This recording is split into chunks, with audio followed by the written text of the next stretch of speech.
Senhor esteja convosco, Ele está no meio de nós. Proclamação do Evangelho de Jesus Cristo, segundo Mateus. Glória a vós, Senhor. Naquele tempo, Jesus voltou a falar em parábolas aos sumos sacerdotes e aos anciãos do povo, dizendo: o reino dos céus é como a história do rei que preparou a festa de casamento do seu filho e mandou os seus empregados para chamar os convidados para a festa, mas estes não quiseram vir.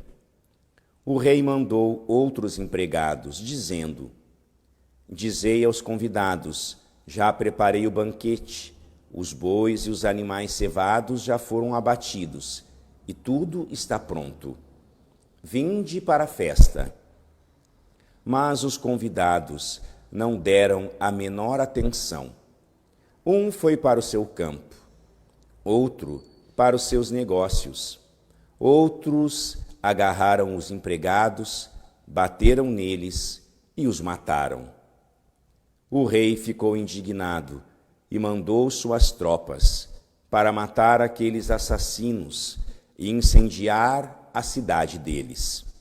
Em seguida, o rei disse aos empregados: a festa de casamento está pronta, mas os convidados não foram dignos dela. Portanto, ide até as encruzilhadas dos caminhos e convidai para a festa todos os que encontrardes. Então, os empregados saíram pelos caminhos e reuniram todos os que encontraram, maus e bons. E a sala da festa ficou cheia de convidados. Quando o rei entrou para ver os convidados, observou ali um homem que não estava usando traje de festa e perguntou-lhe: amigo, como entraste aqui sem o traje da festa? Mas o homem nada respondeu. Então o rei disse aos que serviam: amarrai os pés e as mãos deste homem e jogai-o fora na escuridão. Ali haverá choro e ranger de dentes, porque muitos são chamados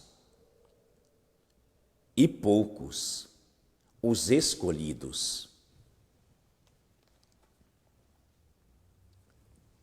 Palavra da salvação. Glória a vós, Senhor.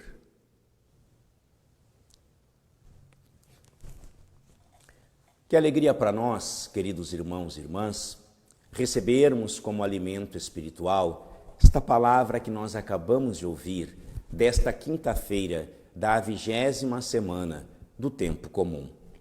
Semana que nós estamos meditando sobre a vida religiosa e sobre a vida consagrada. E providencialmente, neste dia 20 de agosto, a Igreja celebra a memória de um grande santo, São Bernardo Abade, também conhecido como Bernardo de Claraval, o segundo fundador da Ordem dos Monges Cistercienses, que no século XII da Igreja foi um sinal. Bernardo de Claraval foi um farol, foi uma luz em meio à multidão. E nós destacamos a vida, o testemunho, a missão de São Bernardo, porque você sabe que o monge, ele é um homem religioso, ele é um homem consagrado a Deus. O monge é aquele homem que, segundo a regra de São Bento, ora et labora, reza e trabalha. Mas São Bernardo de Claraval, ele deu um passo a mais em toda esta realidade monástica, porque vai dizer para nós toda a biografia de São Bernardo de Claraval. Ele entrou para o mosteiro com 22 anos de idade e tornou-se uma das mentes mais brilhantes da Idade Média. Porque ele, no meio do afã daquilo que a filosofia dialética começava a trazer para dentro da igreja, o que é a filosofia dialética? Querer desvendar os mistérios da fé por meio da razão, exclusivamente. Nós sabemos, queridos irmãos e irmãs, que a fé e a razão não são realidades opostas. O Papa João Paulo II, na encíclica Fides et Ratio, já nos dizia que a fé e a razão são duas asas que nos ajudam a alçar voo e conhecer a Deus. Porém, a filosofia dialética, ela trazia uma preferência pela racionalidade em detrimento da fé. Bernardo de Claraval, quando ingressa no mosteiro e começa todo o seu processo de formação, começa a adquirir todo o conhecimento teológico, todo o conhecimento místico e espiritual e principalmente doutrinário da igreja, ele se torna luz. Ele torna-se farol da verdadeira fé, da sã doutrina. Diante desta verdade, Bernardo de Claraval, ele foi fundamental para, no século XII, ele preservar toda a tradição da igreja iluminada pela Sagrada Escritura. Bernardo de Claraval foi fundamental porque ele resgatou todos os ensinamentos dos santos padres da igreja. Quem são os santos padres? Que muitas vezes o padre Ágaro traz como fundamento espiritual, doutrinário e teológico para as nossas reflexões. Os santos padres são aqueles grandes santos, aqueles grandes homens que nos primeiros 5 séculos da igreja trouxeram para nós todo o embasamento místico, doutrinário e espiritual da fé católica. Bernardo de Claraval, no século XII, ele resgatou o ensinamento dos santos padres para fundamentar esta verdade, que a fé e a razão, elas não são opostas. Mas eu não posso buscar só o fundamento na razão, só na dialética. Não, eu preciso unir o espiritual e o racional. Porque nós temos que lembrar que o homem, ele não é só espírito e não é só razão. O homem, como nos ensina a primeira carta aos Tessalonicenses, capítulo 5, versículo 23, é formado de corpo, matéria, alma, racional e espírito, divino. Depois, irmãos e irmãs, São Bernardo de Claraval, ele foi fundamental porque ele aprimorou também toda a realidade litúrgica da igreja. Ele trouxe o valor da liturgia, o valor do rito, o rito da Santa Eucaristia, o rito da liturgia das horas, e ali na liturgia também trouxe para nós um caminho seguro de encontro com Deus e de salvação. Depois disso, nós trazemos aquilo que é próprio dos monges.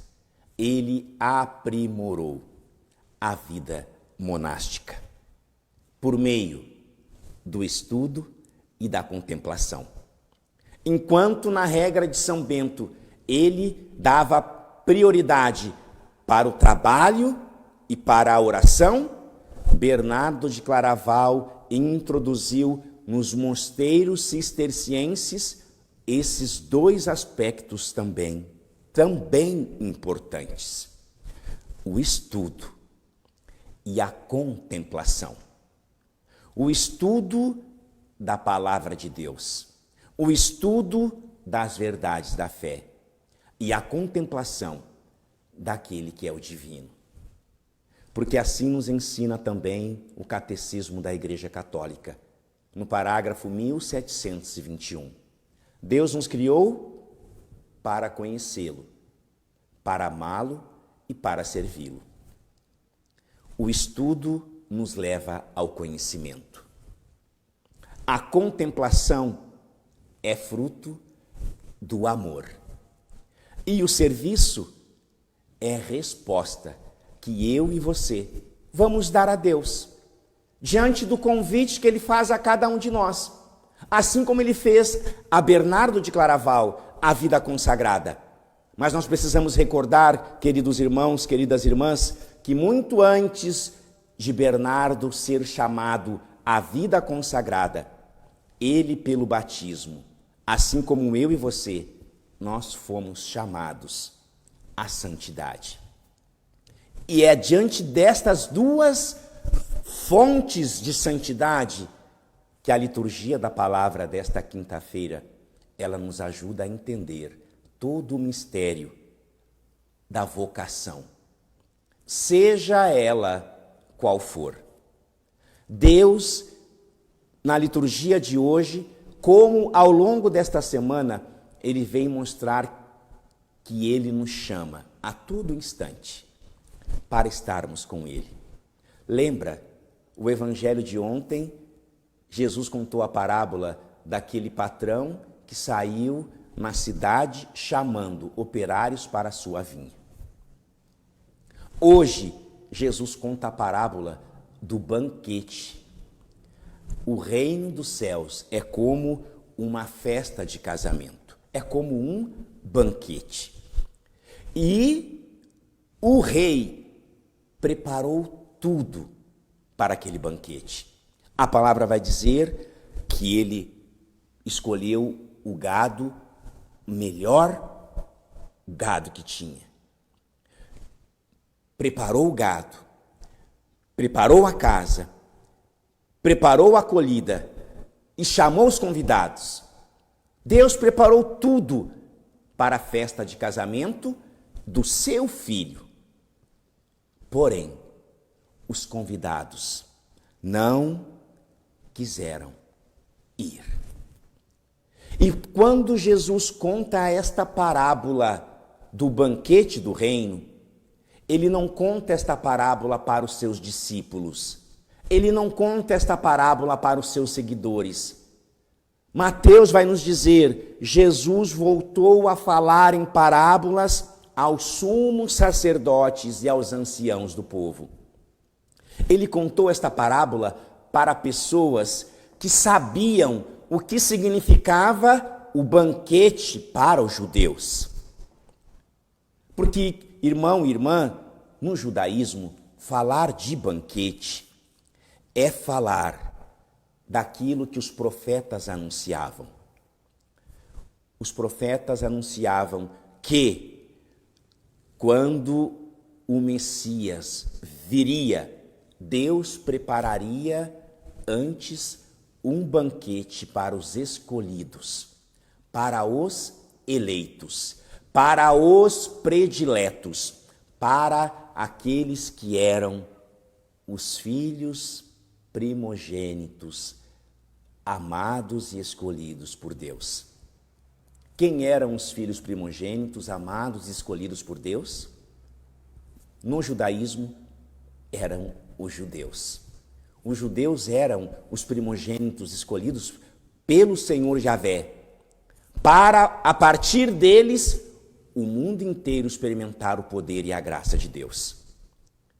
Quando Jesus conta esta parábola para este povo determinado, sumos sacerdotes e anciãos do povo, ele está dando a oportunidade para aqueles homens abrirem o seu coração para acolhê-lo como Messias, acolhê-lo como ungido, porque a palavra Messias significa ungido, aquele que Deus unge com um óleo, aquele que veio para salvar.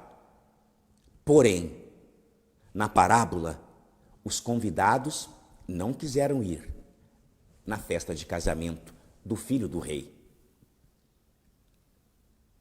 E parábola é sempre o espelho da vida.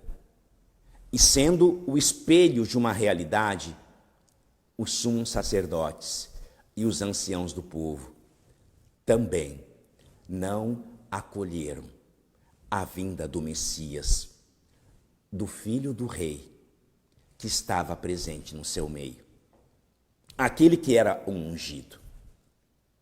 Nós sabemos, queridos irmãos e irmãs, quando Deus nos chama para segui-lo, quando Deus nos chama, seja para a vocação sacerdotal, seja para a vocação familiar, seja para a vocação consagrada religiosa, seja para sermos leigos no mundo, cristãos autênticos no mundo, no trabalho, na escola, num círculo de amizades, este chamado implica necessariamente em nós participarmos do banquete do reino. E que banquete é esse? Senão a Eucaristia. Participar do banquete do reino, a festa de casamento que o rei prepara para os convidados do seu filho, nada mais é para nós cristãos do que participarmos da Eucaristia. Os judeus também participavam do banquete.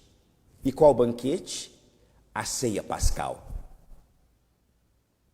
A ceia pascal, para o judeu, também é o banquete. E até hoje, na ceia judaica, eles esperam a vinda do Messias. Em toda a ceia judaica, tem o lugar preparado para todos.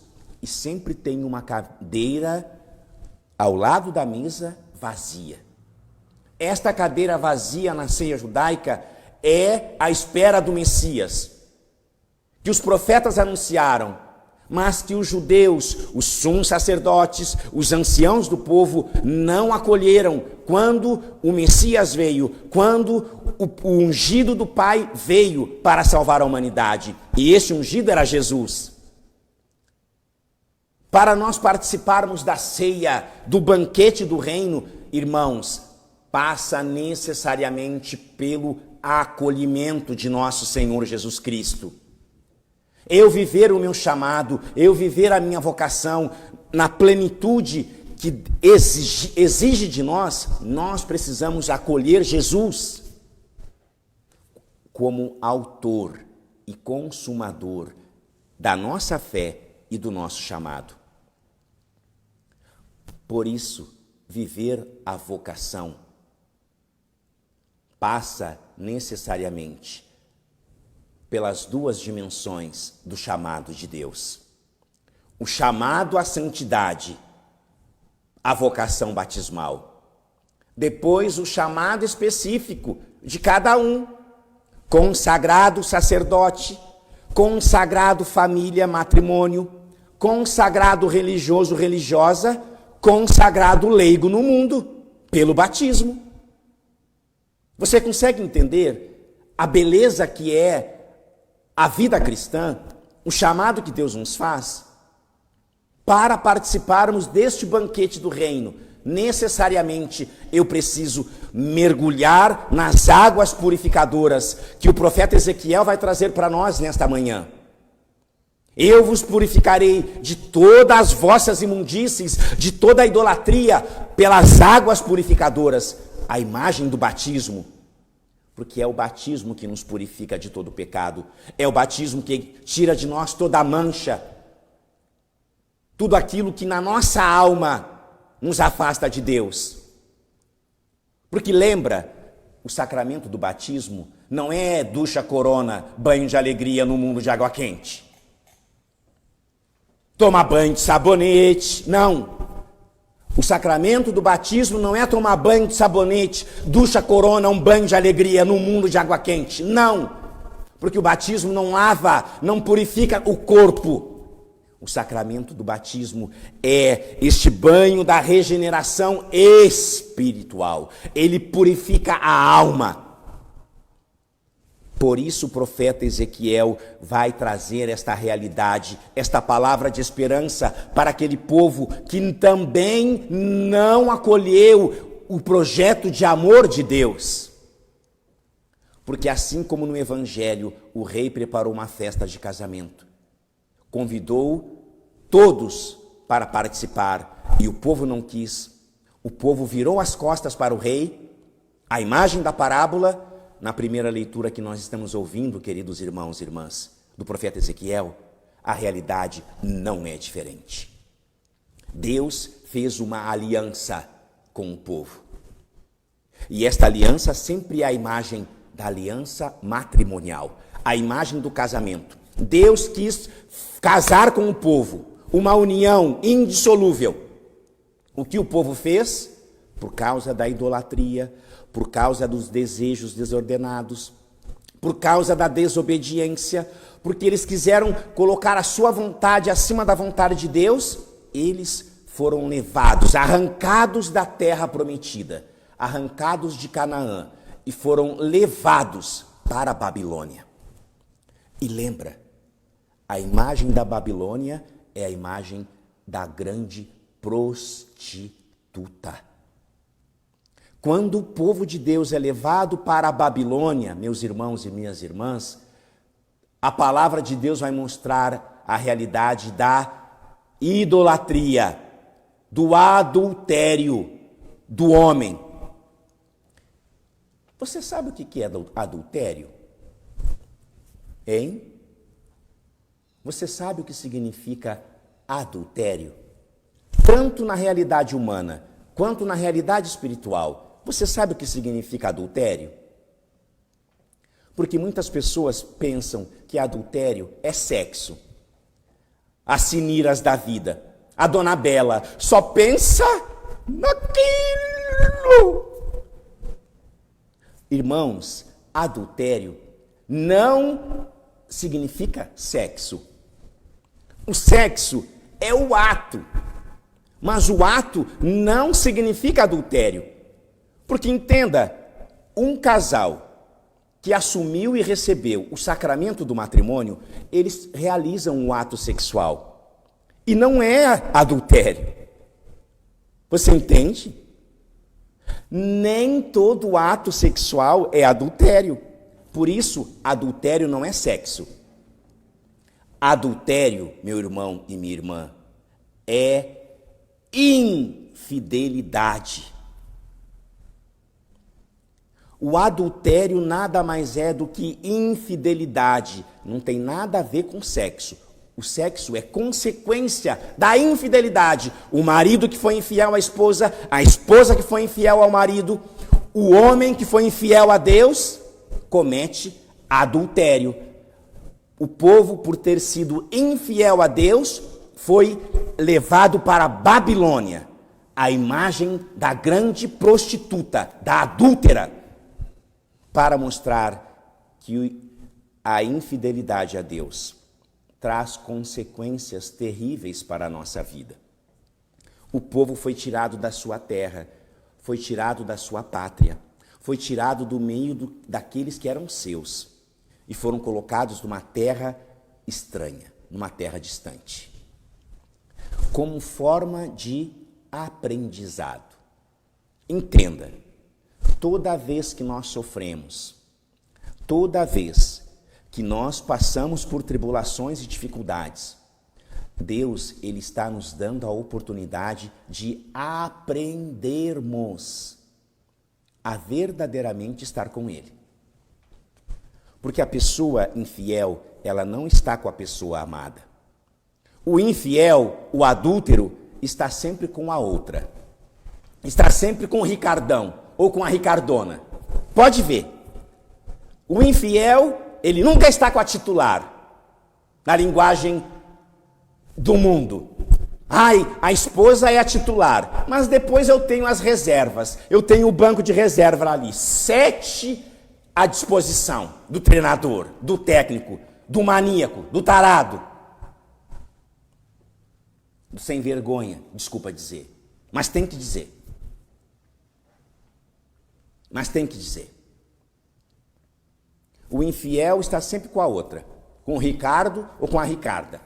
mas nunca está com a titular, nunca está com a esposa, nunca está com a rainha, nunca está com a princesa, nunca está com o rei, nunca está com um príncipe. Está sempre com o outro.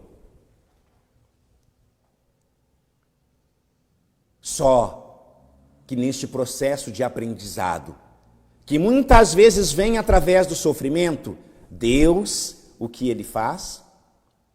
Ele sempre age em favor do povo, por causa da santidade do seu nome.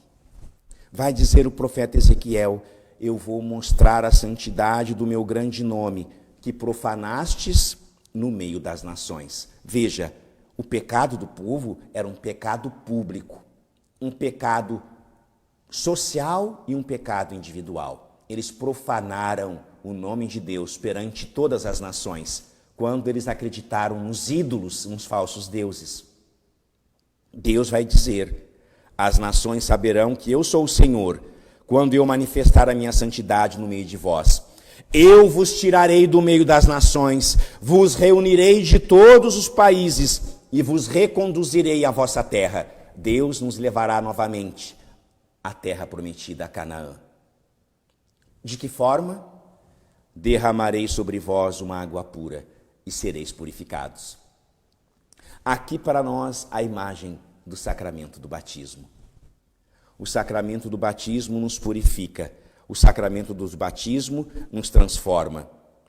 Eu arrancarei do meio de vós as impurezas e os ídolos, os falsos deuses, os falsos senhores que nós criamos. Vos darei um coração novo e porei o meu espírito dentro de vós. Quando eu arrancar do vosso corpo o coração de pedra e vos dar um coração de carne, sabereis que eu sou o Senhor. Vós sereis o meu povo e eu serei o vosso Deus. Novamente, a aliança de amor será restaurada. Esta é a profecia de Ezequiel. Esta é a profecia que Deus também traz para nós nesta quinta-feira, dia da Eucaristia, dia de participarmos do banquete do reino, participarmos do banquete eucarístico, onde Deus se dá a nós, corpo, sangue, alma e divindade, aliança nova, para que nós possamos verdadeiramente purificados pelo sacramento do batismo, purificados pelo sacramento da reconciliação, da penitência, podermos nos aproximar do sacramento da Eucaristia, o noivo. Irmãos, quando a Sagrada Escritura fala do banquete, ela nos lembra sempre a Eucaristia. E falar de Eucaristia é falar de Jesus. Para vivermos bem a nossa vocação, nós precisamos acolher Jesus. Precisamos aceitar o convite de Deus. Ele vem ao nosso encontro e nos convida a participar deste banquete. Quando nós fomos batizados, Deus, Ele abriu as portas do céu para participarmos do banquete do reino. Mas para isso, eu e você precisamos recordar, para participar do banquete, nós precisamos estar revestidos com as vestes nupciais. A parábola do banquete do reino vai dizer assim para nós: os convidados não quiseram ir para a festa. O rei mandou os empregados saírem pelas ruas, pelas praças, pelas encruzilhadas, esta foi a palavra, pelas encruzilhadas, para chamar todos, para ir para a festa de casamento. E a sala ficou cheia. Porém, tinha uma pessoa que não estava vestido adequadamente. Não estava com as vestes próprias para aquela festa. E os santos padres da igreja nos dizem que esta pessoa que não estava revestida adequadamente, ela é a imagem daquele homem, daquela mulher que não recebe o sacramento do batismo. Ele não foi batizado e ele não estava com as vestes próprias para a festa. Que vestes são essas? As vestes batismais. Ser revestido com a veste batismal, querido irmão, querida irmã, não é a veste branca que o papai e a mamãe colocam no filhinho no dia do batismo. A veste batismal, na verdade, é nosso Senhor Jesus Cristo. Estar revestido com a veste batismal, de acordo com nos ensina a carta aos Efésios, capítulo 6, versículo 11, é estar revestido de Deus. Revestir-se da armadura de Cristo. Ou, como nos ensina Romanos 13, 14, revestivos do Senhor, nosso Senhor Jesus Cristo, e não façais caso da carne. Este homem que estava nesta festa de casamento, que o rei mandou convidar todos, ele foi, mas ele não se preparou. Ele foi, mas não foi revestido de Jesus. Você entende por que nós, na nossa vocação, no nosso chamado, nós precisamos aceitar Jesus como Senhor da nossa vida?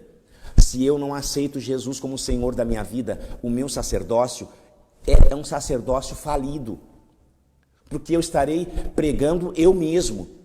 Se Jesus não estiver presente no teu matrimônio, o teu matrimônio vai para o brejo, a vaca vai para o brejo, e você vai cantar ainda, aonde a vaca vai, o boi vai atrás. Ai, o meu maridinho, ai, a minha esposinha, ai, aonde a vaca vai, o boi vai atrás. Não adianta nada. Se Jesus não é centro do matrimônio, o matrimônio, a casa cai. Não fique pensando que aquilo que balança não cai. Cai sim. E cai feio. Quantos casamentos não estão dando certo, irmãos? Você sabe por quê? É só porque não tem Jesus. Não está revestido de Cristo. Na vida religiosa, na vida consagrada, quantos homens e mulheres de Deus estão caindo? Sabe por quê? Porque não estão revestidos de Cristo. O homem que nós celebramos hoje, São Bernardo de Claraval, ele tornou-se mestre e doutor da espiritualidade, da direção espiritual. Um dos mais belos ensinamentos de Bernardo de Claraval, querido irmão, querida irmã, a respeito da consagração, em todas as dimensões, é este. Bernardo de Claraval, ele vai dizer que o nome de Jesus, preste atenção, o nome de Jesus para Bernardo de Claraval é óleo. Óleo de ungido, óleo de Messias, aquele que os judeus esperavam no banquete pascal. E ele vai dizer para nós, Bernardo de Claraval, que o nome de Jesus é óleo, sabe por quê? Primeiro, porque Jesus ilumina. Ele vai falar, eu sou a luz do mundo. Antigamente, a lamparina, o lampião, precisava de óleo para ficar aceso. O nome de Jesus é óleo porque ilumina. Depois ele vai dizer, o nome de Jesus nutre. É óleo porque nutre, porque alimenta a carne. E você sabe por que Jesus nutre e alimenta a carne? Porque ele mesmo diz em João 6, eu sou o pão da vida. Quem come a minha carne e bebe meu sangue, viverá eternamente. Não terá mais fome, não terá mais sede. Depois, Bernardo de Claraval vai dizer que o nome de Jesus é óleo, porque ele alivia as dores. Não só as dores do corpo, viu?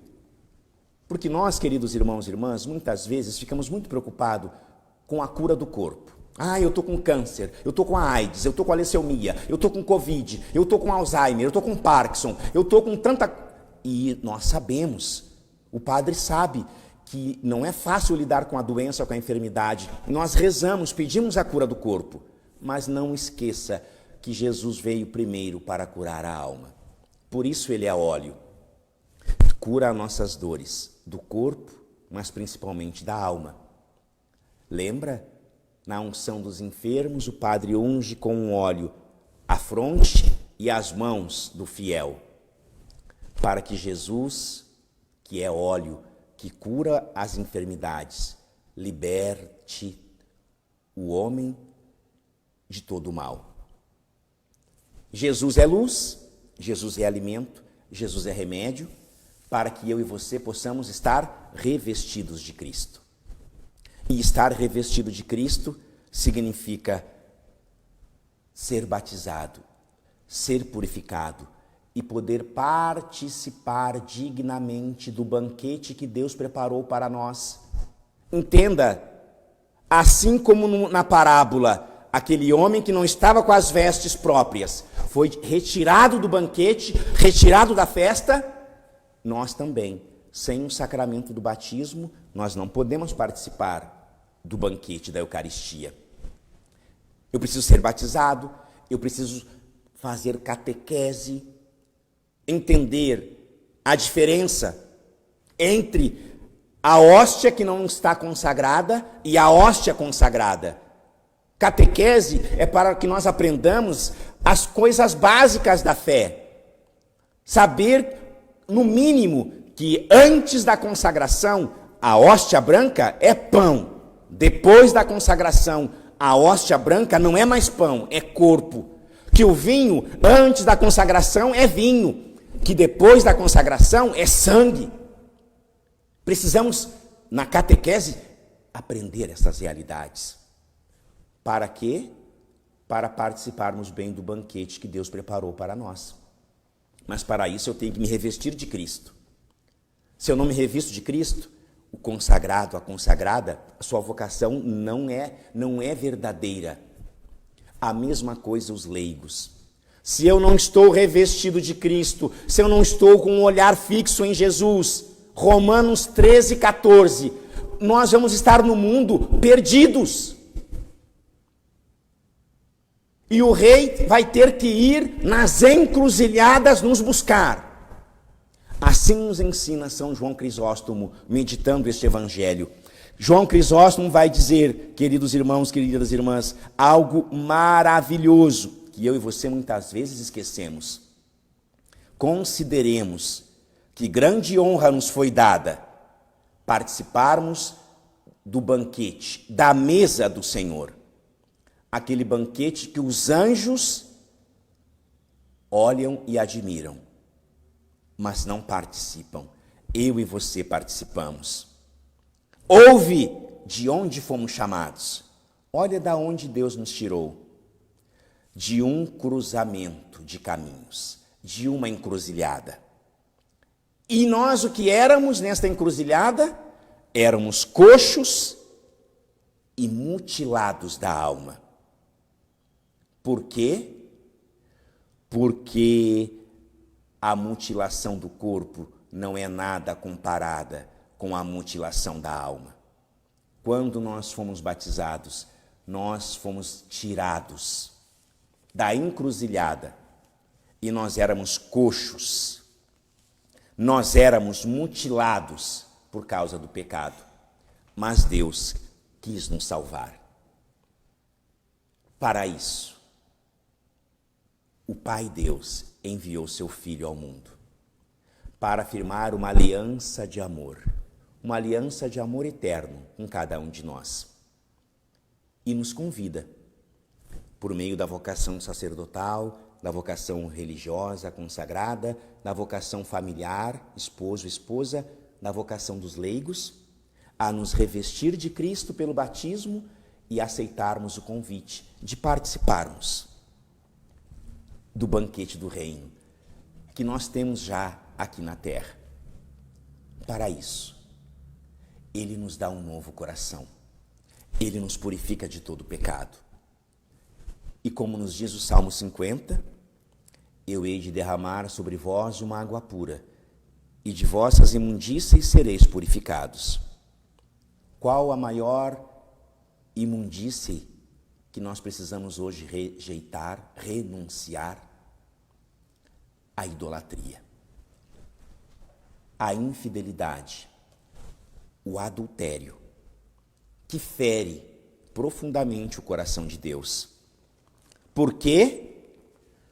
Porque Jesus, que é o esposo, porque Jesus, que é o alimento que nos sustenta, porque Jesus, que é remédio, como nos ensina São Bernardo de Claraval, ele quer habitar na nossa alma todos os dias, e ele habita em nós por meio do dom inestimável que é a Eucaristia.